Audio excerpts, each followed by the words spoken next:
With an estimated 140,000 people living without shelter, California has the highest homelessness rate in the entire country. In Los Angeles alone, there are approximately 50,000 of these unfortunate souls. When you see such staggering numbers, it's easy to lob them all up as statistics and forget that every single number is a person with a story. This is the story of one homeless man by the name of Terry. Terry was somewhere in his mid-60s. He couldn't remember his exact age, where he came from, or how long he'd been homeless. The years were muddled together in his mind. Every day, Terry would sit on a cardboard box on the corner, being ignored by most passers-by, harassed by others, and sometimes, if he was lucky enough, given a small donation. He wasn't a drug addict, but he did waste a good portion of his earnings on cheap booze. There wasn't much for him to do, you see, and alcohol offered an escape from the misery and discomfort plaguing his day-to-day life. Terry's favorite, and only, pastime was reading books abandoned around town. Wherever you found Terry, you were sure to find a backpack full of novels nearby. He read everything from police stories to trashy Harlequin books. It didn't matter to him, as long as it helped pass the time. At night, Terry would walk around town trying to find a park bench to sleep on. From time to time, when things got tough, he'd try coming into a homeless shelter to recharge his metaphorical batteries. It was by no means luxurious, but being able to sleep on a springy mattress, if only for one night, made a huge difference. That's where we met. Terry came into the Los Angeles mission about once a week for a meal, where I volunteered for a few years while I got my nursing degree. He was always patient, courteous, and thankful for anything we could give him. He never complained about his situation to me or to any other volunteer. He'd always give us a smile and a blessing when we served him before heading to a table and digging in. He was one of the few who actually picked up after himself and brought his tray back once he finished. Once in a while, he'd offer to help with the dishes, and we'd chat about nothing and everything. All in all, Terry was a kind soul. I had been working at the mission for about 2 years. One night, as I was closing the kitchen, I spotted Terry sitting in the corner with a book in his lap, pawing ferociously at the back of his messy hair. Through years of neglect, it had become a mop of tangled dreads pointing in every direction, with twigs and sometimes bugs trapped between the strands. His hair dangled from his head all the way to his shoulders, but it was nothing compared to his beard, which was longer and messier. Dirt and dried food clutched to the coarse, curly mask of facial hair. Curious, I walked over to him. As I approached, I could hear him mumbling beneath his breath. Something about needles and things crawling, but it was hard to decipher. I could smell alcohol on his breath, so I figured he was talking about the book he was reading. As he continued to scratch at his head, I knelt down and asked what was wrong. "Oh, nothing, it's fine. My head just itches something silly," he said. This was the first time I'd ever heard him complain. "Come on back, we'll check it out," I offered. He shook his head. "Oh, no, I don't want to be a bother." As he lowered his hands, I noticed his fingernails were caked with blood. "Looks like you hurt yourself, Terry. Come on, don't make me beg," I replied. Terry sighed heavily and pushed himself up. I could hear his old bones cracking as he straightened himself. We walked to a small bathroom in the back. It was intended for employees only, but we made exceptions from time to time. Terry sat on a stool and I started to pull his hair back to take a look. But when I did, a large clump came out. Cringing, I tossed the twisted, dry, straw-like hair in the bin and dug in again, fully expecting to find ticks or head lice dancing on his scalp. To my surprise, I found neither. What I found was a lumpy, porous, ping-pong ball-sized nodule protruding from the back of his head. Near the center of the lump were two tiny dots that oozed pus when I applied pressure. This seemed to make Terry very uncomfortable, so I didn't play with it too much. The skin on and around the nodule was irritated and bloodied from Terry's scratching. "Looks like an infected bug bite. I'll give you some Neosporin, alright? We'll see if that clears this up," I said. Terry nodded quietly. "No more scratching it, okay?" I asked, as I applied the cool gel against his skin. "No scratching," promised Terry. "Good," I answered. I would have applied a band-aid over the area, but I was doubtful it'd stay on. There was too much dirt, grime and hair in the way. As my hands pulled back, a few tufts of hair remained stuck to them. "Thanks, ma'am. God bless," said Terry, as he rose to his feet and slowly made his way out of the bathroom. We didn't see each other for a few days. Next time Terry came around, he was looking a little worse for wear. Large bags had formed under his eyes, and he didn't have quite as much pep in his step as he normally did.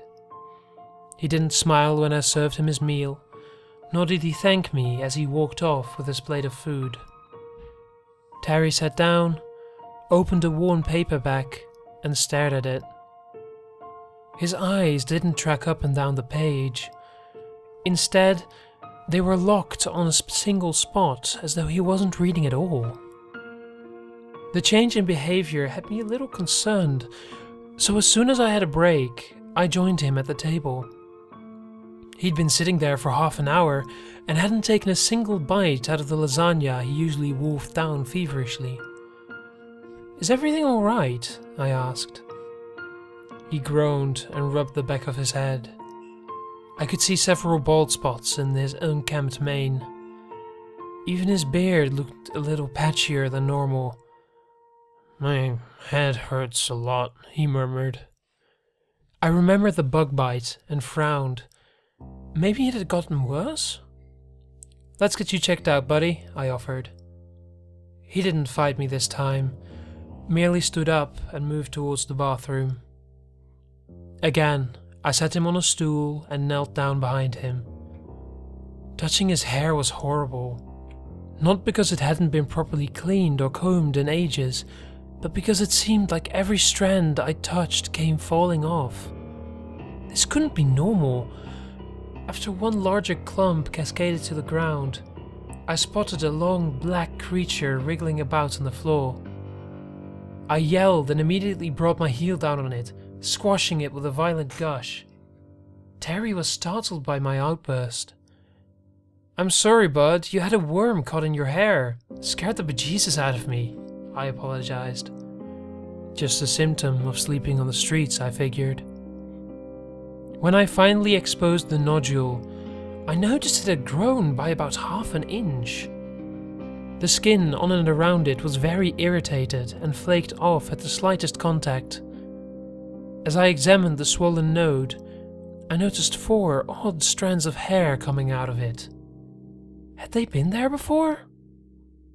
Though Terry's hair had gone grey a long time ago, these were pitch black. They seemed a lot thicker than normal hair too. It must have been my imagination, but I swear that when I reached over and touched one, it recoiled. "Terry, it looks like it's gotten worse. We should take you to the ER just in case," I said. Terry shook his head quickly. No. I frowned. They'll take good care of you. No more doctors, no more needles, he replied, jumping to his feet. I set him back down with a sigh. All right, buddy. No doctors, I agreed. There wasn't much I could do to help poor Terry, aside from applying him with more antiseptic cream. This time, I wrapped his head with gauze to make sure it wouldn't rub off. Come back tomorrow, okay? I want to keep an eye on this, I told him calmly. He didn't respond, just got up and went back to his meal, leaving me to clean up the mess in the bathroom. His hair was all over the place, and it took me at least 10 minutes to sweep it clean. I didn't want the other volunteers to get grossed out. The next day, I waited for Terry to return. Every time the door opened, I looked up, hoping I'd see him, but each time a different face emerged. By the time my shift was over, I was worried. It was raining hard that night, and I figured Terry had sought refuge in a bus shelter near his favorite panhandling spot. Borrowing a few supplies from the first aid kit, I took off in my car looking for him. I saw so many Terrys that night. Some young, some old, some drunk, some high, some wet, some cold, but all of them homeless. Just when I was about to give up, I found my Terry huddled up in the corner, under a blanket of newspaper.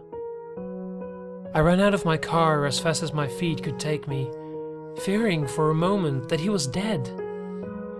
Thankfully, he emitted a groan when I shook him and sat up to look at me. Terry, buddy, you were supposed to stop by tonight, I told him. He rubbed his eyes and looked at me with a vacant expression on his face. It was as though he didn't recognize me. I carefully pulled him to his feet and helped him to my car, sitting him on the back seat, where I would have a little more lighting. Terry looked positively awful, his face sunken in like someone who'd gone through a year's worth of chemo treatments. I couldn't even fathom how he'd wound up in such a state. I'm going to take off the bandage and check that bug bite, okay? I said. No reply. I forced a smile and slowly unwrapped the gauze. His hair, good God, his hair, it was so brittle and peeled away like leaves in the autumn wind. Then off came the last layer of gauze, and I felt my stomach sink to my knees. Those black hairs I'd seen the night before had grown thicker. They stuck out of his skin and wriggled about, as though they had a mind of their own. It wasn't fair to call them hairs anymore. No, they were something different. Tendrils, moving, twitching, slithering tendrils that shot towards my hands the second they were exposed. Screaming, I pulled back and fell on my butt as the tendrils began to slide up and down Terry's skull, tugging out every last clump of hair they could grab. I sat on the wet pavement in shock, watching the deforestation of Terry's scalp in utter disbelief. The discarded patches of hair began to slide towards me like caterpillars. I could just barely make out a few of those black tendrils at the center of the mass, as though they were wearing Terry's mane as a fur coat. My feet instinctively kicked them back whenever they got near, but there were so many of them that some managed to crawl on my legs. Terry began to groan and shake violently, lifting his arms to his head. He scratched at the lump, peeling away the skin, until suddenly, I heard a tearing sound. The skin over the nodule peeled away like the rind of an orange, and inside a wound, I saw something staring back at me. Coated in a viscous fluid that seemed like a mix of gel and blood was an eye. That's when I lost it. I bounced to my feet and ran, screaming for help, begging anyone I came across to call 911 as I peeled the wriggling hair-coated worms off me. I didn't know what to do or how to explain what I had seen. Terry was gone by the time I calmed down enough to think straight and call for an ambulance.